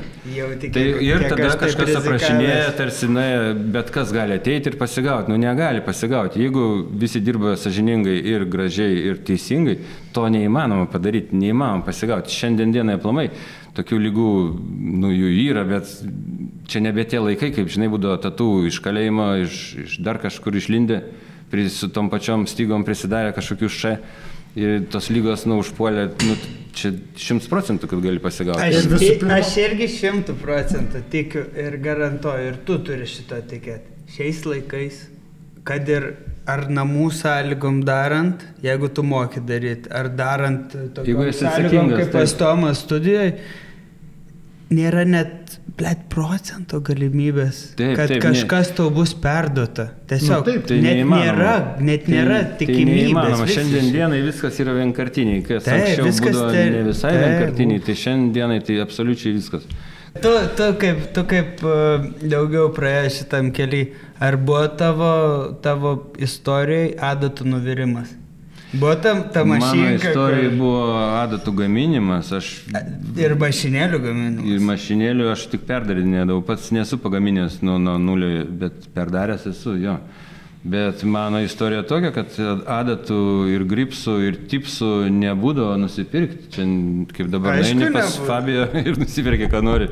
Ir tais laikais nebūdavo ir viską reikėdavo gamintis. Tai aš darydavau brėžinius, neždavau pas metalistus, kad man ištekintų tokius gripsus, tipsus. Visą kitą turėdavau davesti, privesti, pats prisigalasti. Tada neprigalasti, o prišlifuoti. Tada adatų gamyba. Važiuoju į Paryžių, Jet France, tokia firma būdavo, dabar nebėra jau turbūt. Ten būdavo palaidų adatėlių pirkti. Kaip palaidų, tai reiškia, dėžutėm. Ten po 1000 tų skirtingų storių. Kur galas adatėlės, kur tiesiog... Taip, tokios... Ir po to prisilydai dar... Jo, susilydai kokią nori pasidarai, tai... Jeigu kažkas nežino, tai reiškia linijas, kur daro meistrai, tai nėra viena adata, ten yra nuo 3 prasideda, 3, 5 ir taip toliau. Aš tą putką rodau visada. Čia įtraukia rašalo, čia įstumia, ištraukia, rašalas pasilik, čia vėl įtraukia rašalą, įstumia. Tai žodžiu, tai mano istorija tokia, kad aš gamindavausi pats adatas, gamindavau visus reikalingus įrankius, laidus, viską, moku daryti viską, kas liečia tatų. suvalgiau šunį, kaip sakant. Aš netgi apie Algimantui pasakojau prieš filmuojant, kaip mes susipažinom. Atsimenu, kada pirmą kartą, kada gyvenau Panevėžyje, dar prieš išvažiuojant į Angliją, aš buvau gal 6 kartus atėjęs pas tave iki studijos, visą laiką atsitrenkiau į užrakintas duris, taip pat nesusipažinom. Tada gyvenant Anglijoje, parašiau tau elektroninį laišką dėl tatuiruotės, kad čia uždengti, žinai, kažką padaryti. Jis man pys atsiuntė visiškai juodą ranką, sako, aš geriausiu atveju tokią galiu padaryti. Ir tada tas trečias mūsų interaction, čia net negali sakyti trečias, nes pirmo nebuvo, žinai, atsitrenkiau į duris. Ir žodžiu, ir tada jau, kai nuvažiavau į Great British Tattoo Show, tada mes jau kai ir susipažinom, gyvai akis į akį. Ir aš toks vaikštau aplinkui, blemba, kaip čia British, ką čia daryti. Nusipirkau klipkordą laidą, jis tada gamino to metų laidus, tos ilgus, man nacho jo nereikėjo, aš žinai, to laidą. Bet va, kažkaip reikėjo susipažinti, žinai, ir tas laidas... Ble, Žydriau, tu esi fanboyus, toks žiūrs fanboyus. Ble, aš esu, Jo, geras. Tai va, tai jo, ir iš tikrųjų būtų labai įdomu, kad kada nors parodytum, kaip pasigaminti adatą. Reikėtų workshopą padaryti. Jo, reikėtų workshopą padaryti. Ir ką aš pasakysiu, labai, kaip prasidėjo tada galimybė, atsirado jau pirkti kinietiškas, pagamintas adatas, tai labai buvo didelis nusivylimas kokybė, nes kada tu pats gaminiesi savo adatas, tu žinai, kokius darbus darysi, tu pasiruoši būtent tam darbui, tokia linija bus, tokias šešėliavimas bus. Tokį magnumą reikia, vienu žodžiu, viską tu pasiruoši tai, ką darysi. O kada jau pradėjom pirkti, tai kažkas kersa, tai kažkaip tie dažai nepasilieka, ten dar kažkas netinka. Tai žodžiu, iš pradžių, kol reikėjo persiorientuoti jau tą dalyką. Jau atėjo momentas, kada jau iš tikrųjų pačiam gamintis, jau buvo per daug, jau ir nupiešti projektą, ir adatų pasidaryti, ir visą kitą, tai toks būdavo, neišeini namo iš studijos niekada, nes turi pasiruošti kitai dienai ir dar kitai. O tu kaip dar sakei, tu mergaitės užauginai per gyvenimą, tai tau dar reikėjo papildomai visko daryti? Tai viskas buvo gerai, tai čia toks, žinai, buitekas yra buitekas, Bet kai turi tokį šūdą prie savo profesijos, kur galėtum tiesiog turėti adatas ir kas dabar vyksta. Tai vienas veiksmas, tu turi viską sujungti. Kažkada net bijojom pasvajoti su Gedrium, atsimenu, ten aptarinėdavom visą laiką kažkokias naujovės, tai ten net bijai pasvajoti, kad toks markeris atsiras, kur daro tatuiruotės. Tai pirma. Tai dabar aš jau svajoju garsiai, tai ateis ta diena, kai paspausi knopkę ir pasirinksi spalvą, intensyvumą, dar kažką, jau tu nebereikės net kapsų. Mes per metus su Žydrūnu dar mėginom ir su Biliai įsikišti aparatą, kol supratom, kaip jis veikia. Ne, visiškai netiesą galiu pasakyti. Tikrai tiesą. Su koilu, kol dirbai, tol bakūras tik gavai, blėt, peną iš karto. Primenu, kaip pas mamą. Toks išprusimas, ne viską žinai. Jo, man yra buvę vieną kartą, kada man šito kartridžo adata tiesiog nulūžo nuo tos vietos, kuri buvo sulituota, tiesiog pasiliko žmogaus odai. Ar tau Giliai? Negiliai, ten tiesiog, žinai, kaip buvo atitrūko ir paliko kabėti, žinai, kaip ant pačio šakėlė tokia. Jo, ant pačio galiuką tiesiog tokį nusvyro, gal, what the fuck, tipo, žinai, ištraukiau aš tada tikę. Ar tau iš tavo gamybos adatų, kaip dažnai pasitaikydavo toks atvejis, kada nulūždavo darant tatuiruotę? Niekada. Taigi ten sulituoja, ten tas kotelis, prie kurio lituojasi tą adatą. Tai ten gyvenime negali nulūžti, kaip ten nulūž. Nežinau, nebent akmeniniam žmogui daryti kokiam. Ten jau kalt reikėtų su kaltais. Ne, niekada nenulūža. Šiaip tai kada pats pasidarai, sakau, įrankį, tada visai kitaip viskas skamba, pradeda skambėti. Man tai net neįsivaizduojama. Aš niekada nesu. O kaip galvoji, o tu norėtum kada nors iš tos nostalgijos pasidaryti vėl adatą ir padaryti tatuiruotę su ją? Jeigu prieitumėm, kad jau galiu padaryti kartridžą, tada jo, norėčiau, bet grįžti prie koilų, prie dar kažko, aš ne. Yra žmonių, kurie myli tą senovišką stilių, senoviškas mašinėlės, senovišką prieimą prie visko. Aš toks esu kitoks, man patinka naujovės, man patinka iPhone 16, man patinka planšetė, man patinka viskas, kas yra šiandien dienai naujausia. Tik aišku, ne viską aš sugebu ir įperku, tarkim, taip reikia sakyti. Ne visko iš tikrųjų reikia. Ne visko ir reikia, bet aš žiūriu į gyvenimą, kad reikia vis tik šiandien dienai žiūrėti, kas tau sukurta, padaryta, tu tiesiog teisingai panaudok tą, o ne ten kažką, tipo, gali, sakau, būti koilai, tegul išlieka ta istorija, tegul išlieka viskas, aš už. Bet aš asmeniškai ne, aš jau mėgstu tą peną. Ir jau mamo žaislą. Jau ateity naudosiu tik peną, nes yra patogu, man nebereikia kažkokių galvoti ten kabelių uždengimų, dar kažkokių, žodžiu, aš tą viską atgyvenau. Tikrai kitą pasaulį atgyvenau ir viskas, ir man tikrai nebegrįšiu. Nežinau, nebent tik tai, tarkim, susirinktumėm kažkokį vakarėlį. Fetišo, atviruočių fetišo vakarėlis atsiminti ateitį. Pasijungtumėm tas senoviškas mašinas dėl garso, dėl kažko. Šiaip tai visą laiką kažkaip tai ta koila, jiegi turi savo garsą, tokį specifinį. Jeigu taip šnekant, tai yra muzika. Ir tatų meistras, darydamas tatų, skleisdamas tokį garsą, jisai groja. Ne tik padaro kažkokį piešinį gražų, dar kažką, bet su to pačiu sugroja tą melodiją, kuri ilgai klientui skamba galvoje, ilgai jis atsimena visą gyvenimą, kaip zyzė tą mašiną jam prie ausies. O pats meistras tavo praktiškai neatsimena, nes pripranti prie to. Ir man tai yra muzika. Ir kada yra net kelios mašinos, dirba tas, va čia yra melodija gyvenimo. Kol akis nepradeda daryti. Iš tikrųjų, yra, anksčiau, kai daugiau miksuodavau tos stilius visokius tatuiravimo, ir kai būdavo dotvorką kažkokį darbą, dotvorkų darai. Pizda, kaip iš tikrųjų tas veikia, kad kai groja muzika ir jeigu tau patinka gabalas, tu kažkaip duotinti taktą pradedi. Taip, tu gali groti. Tai žiūrėkit, labai svarbus dalykas, norėčiau ir Tomo užkulisiuose paklausti. Kalbam apie muziką dabar ir pakalbėkim apie muziką būtent studijai. Kiek aš per studijų perėjau, pats svarbiausias dalykas ir būdo tą muziką atrasti. Jau ne tas grožis, kad tu girdi mašinėlės, zik, įsijauti tą visą. Kokią muziką mėgstat klausyti tiesiog darant tatuškės? Turit savo fetišą kažką? Aš tai visada klausydavausi muziką, kuri atstoja širdies ritmą. Tai neturėtų būti žodžiai, o turėtų būti muzika, melodija, instrumentai kažkokie, kur aš pats turėčiau sugalvoti, kokie tai turėtų būti žodžiai, kas dainuojama, jeigu to reikia. Man svarbiau yra ritmas, kuris eina kartu su širdim, kaip tavo širdis plaka. Tai toks... Žiūrėk, mano muzika drum and bassas. Ir aš mėgstu klausyti tą tipą ir ko daugiau.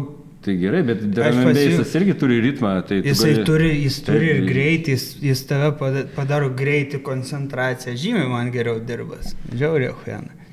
Bet visą gyvenimą... Bet jeigu klausimas buvo apie klientus, jeigu ateina į studiją ir ką jisai girdi, tai čia dar kitas. Čia labai svarbu yra, kada ateina į studiją ir girdi, tarkim, ten Lietuvos radiją, kokį ten M1 ar dar kokį negerą radiją.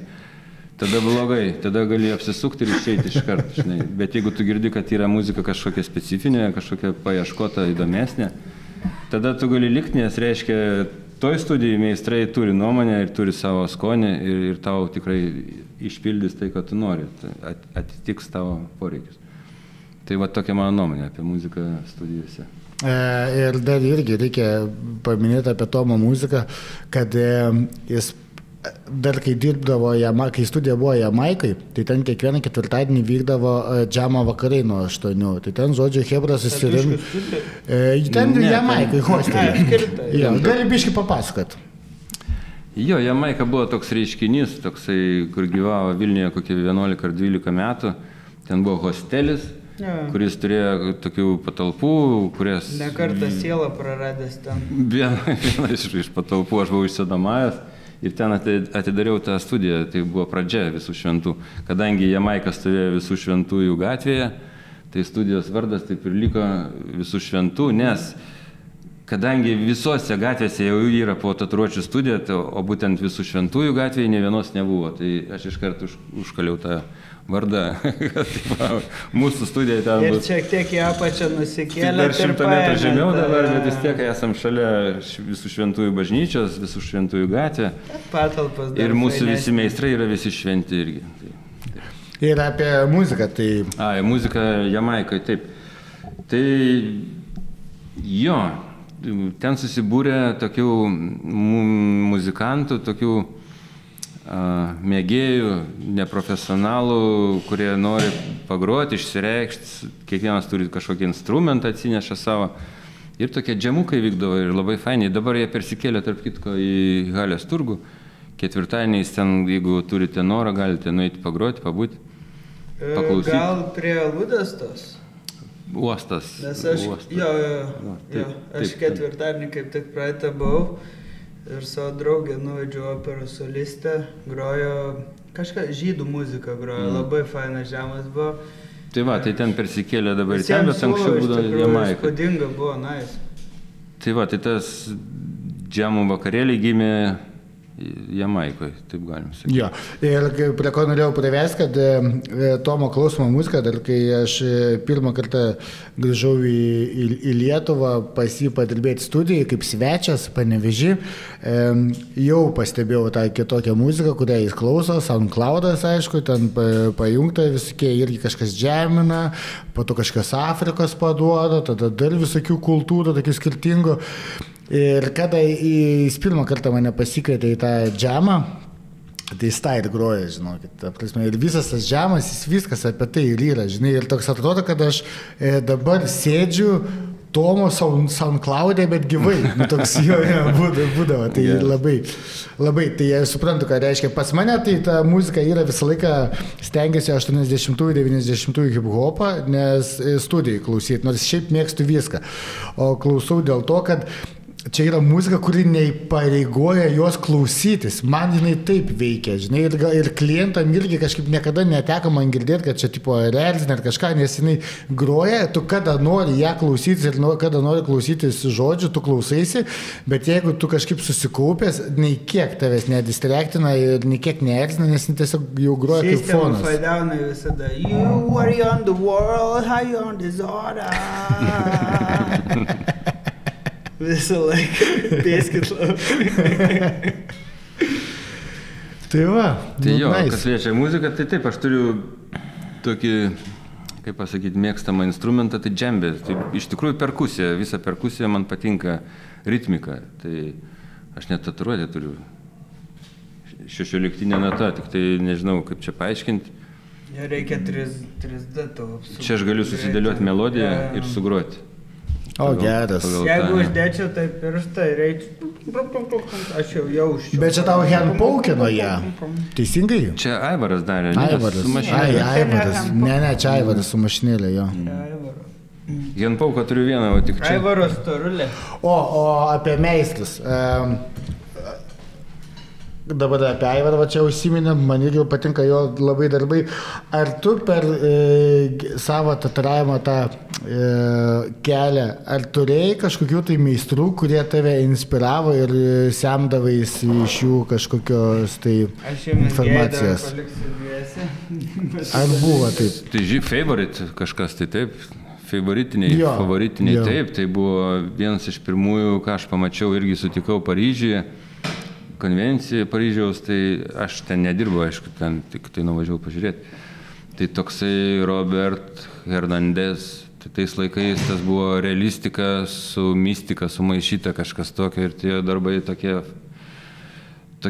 aš nežinau, gali žiūrėti visą gyvenimą atsisėsti ir žiūrėti jo padarytą tatuiruotę, tokie buvo darbai. Dabar tokių Hernandezų yra labai daug. Bet tais laikais tai buvo jisai man buvo vienas, tai aš nežinau kiek, būtent tokiam stiliuje. Kadangi paskui viskas auga ir tokių kažkokių favorite ir nebelieka, bet tas vienintelis, kuris išlikęs iki šiandienos, tai tas Robert Hernandez.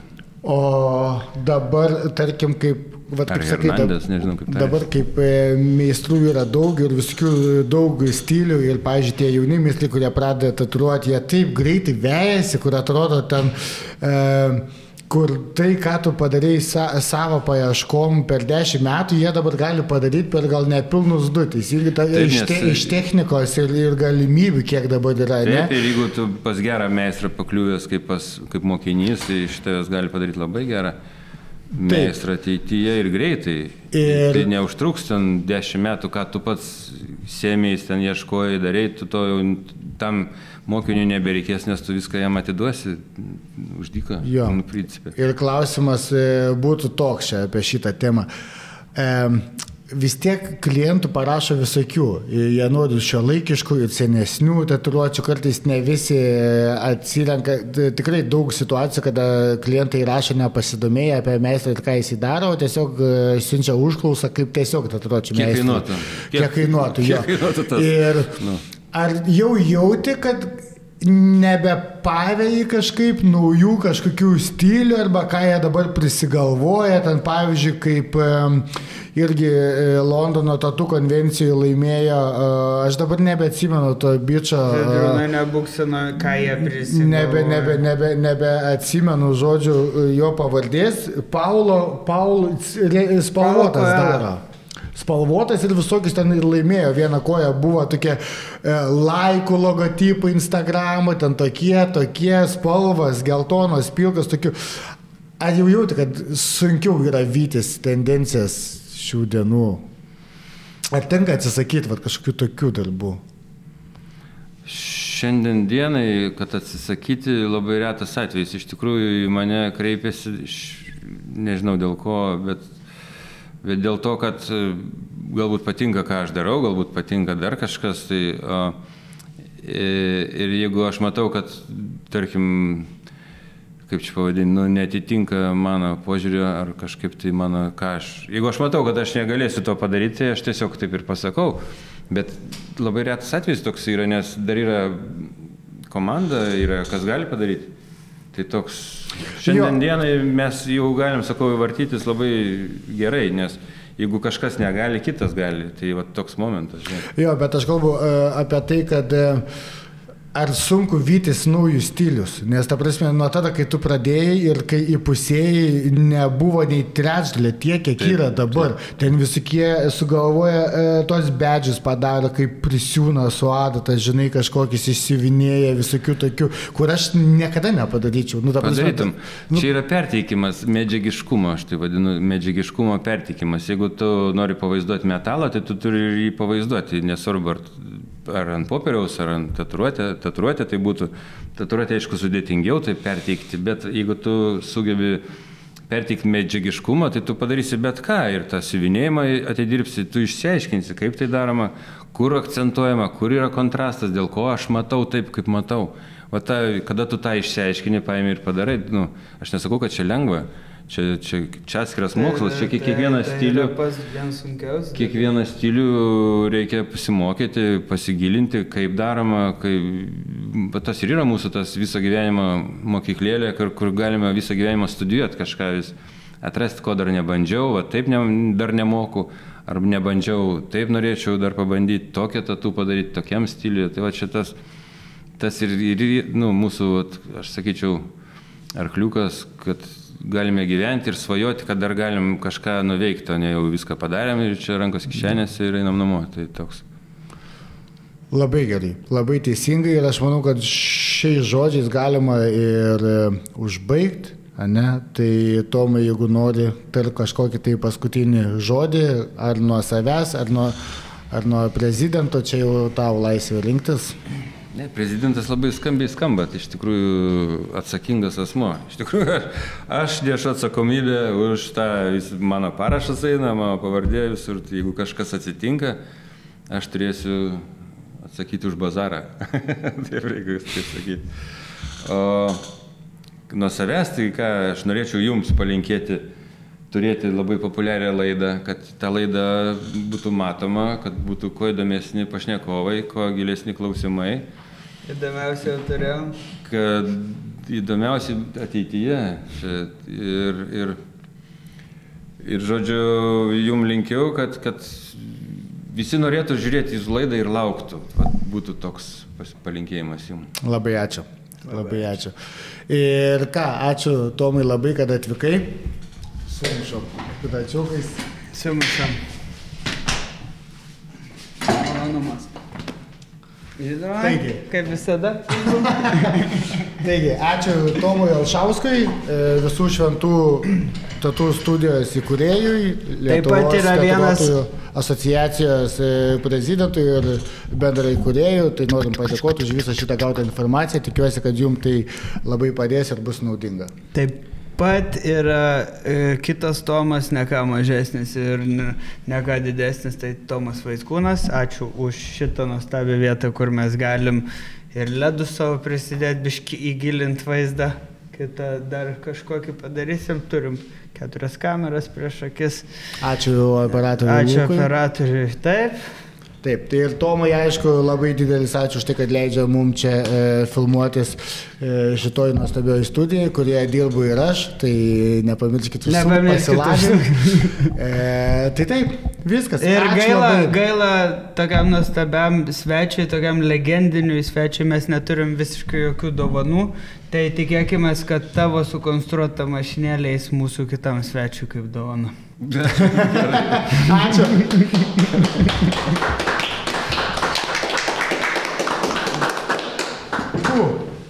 Šaunaliai vieną.